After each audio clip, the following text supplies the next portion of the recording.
Jan, I'll have you kick off the first question. What is your short list? And this is written from, the question was written from the perspective of a project leader, but as a team member. Short list of tasks, key tasks that you'd like to accomplish in your first meeting with your ACT team. And most of you will have your first meeting with your ACT team today. So we thought this would be a highly relevant question. So I think there are three parts to that, three key tasks.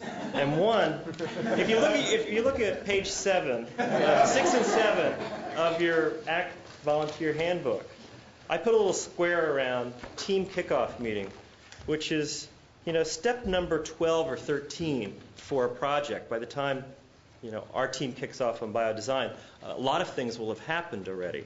There'll have been conversations internally, conversations with the client, a draft plan developed. And my first recommendation would be is get everyone up to speed on everything that's happened to date. I have been on a project where it was sort of, I talked to the board member and he said that's what we wanted and that's what we're going to do. It's like, well, it's sort of like the train has already left the station and you're running to get on it. So I encourage team leaders to walk through everything that, the piece of paper that April first got that the client sent in to every conversation that's happened, and an org chart would be great. Here's who I've talked to at the organization. Here's what their position is. Here's what they said. Our biodesign team even has a better way of doing this. Dave Plow is leading it. The client's coming to our first kickoff meeting. He's going to be there for 30 minutes talking about the organization, why there's a project at all, and then he's leaving and then we're having our meeting. So getting everyone up to speed is the first thing I'd recommend. At the tail of the meeting, I think, is also sort of an easy thing that's pretty easy to understand. The tail of the meeting is also pretty easy to understand, and I'll talk about the middle last. The tail is sort of what we all did at MBA school, which is, okay, there's a team, there's a sub-team, there's a sub-team, there's a sub-team. Ideally, it's 2 on a sub-team or 3, so that if one drops off, you still have someone, and there's also pairing of someone who's really skilled in that area and someone who's learning a particular thing that they might not know as much about. One small point on this one, I'm sort of a data wonk on teams, is that I like there to be sort of a data plan in place and talked about at the early days because it's often the hardest thing to get. One project that I was on for the YMCA, we wanted payroll data. That didn't come until 4 weeks before the end of the project, and we finally had something to say, oh, this is okay now. Now we know that your turnover rates aren't too high. So I think that's generally true in consulting, is the data takes a while. So that's the front and the back. The middle is, I think it would be helpful for team leaders to walk through the work plan and talk about, well, let me back up.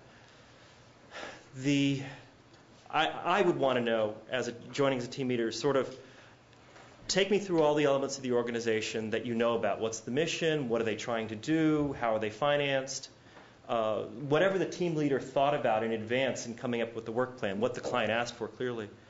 And then to go through, here's what my thinking is on the work plan and why, I think it's this kind of problem. This is a funding problem.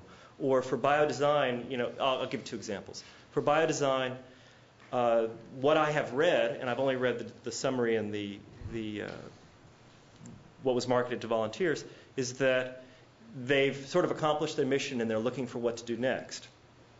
Well, that could mean either they don't know what to do next, or they don't know where the money's going to come for what they're going to do next, or there's no demand in the university for what they're doing, or it could mean a lot of different things. And I'd want the team leader to explain exactly sort of the underlying reason that we're working on that thing.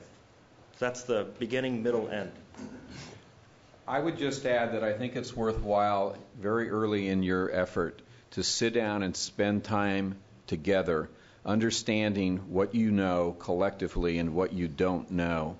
Because you have an academic expertise, may have been your concentration of coursework. You have the expertise that you have in what you do for a living, but then there's a whole another thing which is like real world experience, which turns out to be pretty valuable. And unless you understand where your holes are as well as where your strengths are, you may duplicate efforts or end up not having the expertise that you need in a project. I suppose I have to add something to that. Can't have just 3 tasks. We have to have 6. But so something that's easy to do in the last few minutes of the team meeting, and it's useful, is to set up an infrastructure, which is how are you going to communicate, when are you going to meet. It's very basic stuff, but it's kind of what helps you keep the project going smoothly in terms of this is our mode of communication, we're going to meet on a weekly basis or not, just things like that. It's very simple, but it's nice to get that done so you know where all you are. One final thing I would add is one thing I like to do with my teams is to go through and kind of find out a little bit about why everybody actually volunteered and what their expectations are for the project. So in addition to trying to meet the client's expectations, we certainly try to meet our volunteers' expectations too. And there may be things that might surprise you.